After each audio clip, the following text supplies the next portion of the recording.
సెటిల్మెంట్లు police స్టేషన్లో కాకుండా, lawyers కాకుండా కొంచెం దయచేసి అందరూ మనస్ఫూర్తిగా దృష్టి పెట్టండి దీన్ని.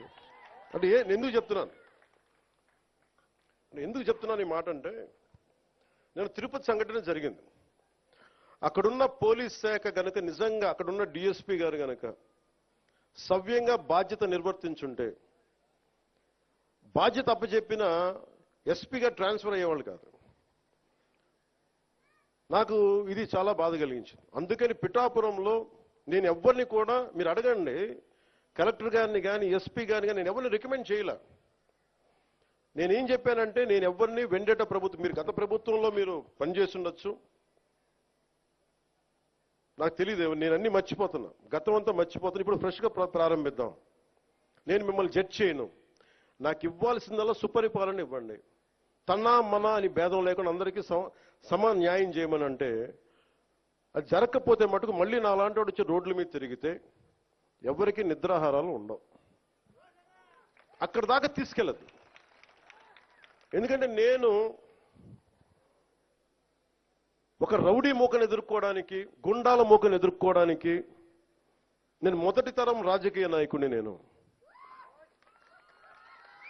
మొదటి తరం రాజకీయ నాయకుడిని. మా నాన్న ముఖ్యమంత్రి కాదు, మా నాన్న కానిస్టేబులే. నాకు 10 మంది తెలియదు. ఈ వేదిక పైన ఉన్న పెద్ద అధికారులు ఐఏఎస్లు అంటే నాకు భయం వేస్తుంది. నాకు పెద్దది, ఇంకా నేను చిన్న ఉద్యోగ కొడుకుని కదా. మా నాన్న ఏం చెప్పాడు, చిన్నప్పుడు వచ్చారు, దొరగారు వచ్చారు, ఇంట్లోంచి భోజనం పంపించాలని చెప్పాడు. మాకు ఐజీలు అంటే దొరగారు మా ఇళ్లలో. ఈ రోజుకి ఇన్ని కోట్లాది మంది నన్ను గుండెల్లో పెట్టుకున్నా, కేంద్ర స్థాయిలో నాకు పరిచయాలున్నా, నాకెప్పుడు అధికారులు పెద్దవాళ్ళే. నాకు లోపల అంత గౌరవం ఉంటుంది నాకు. కానీ గౌరవం నిలబెట్టుకోవాల్సిన అవసరం కూడా అధికారుల మీద ఉంది.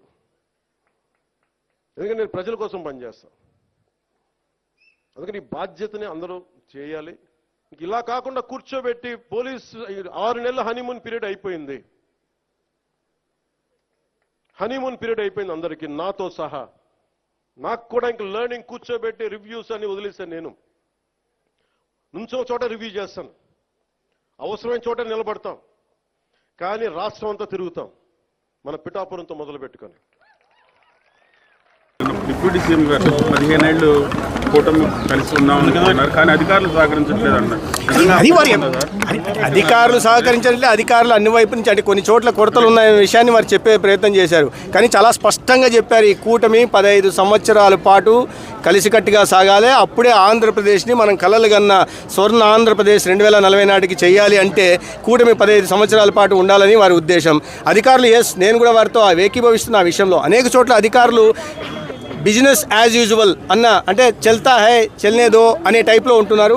ఇప్పుడు ఈ గత ప్రభుత్వం నడిచింది. ఎందుకంటే ముఖ్యమంత్రి ఏనాడు సమీక్ష చేసేవారు కాదు, ముఖ్యమంత్రి ఏనాడు సెక్రటేరియట్కి వచ్చేవారు కాదు. కానీ ఇవాళ అటువంటి ప్రభుత్వం లేదు.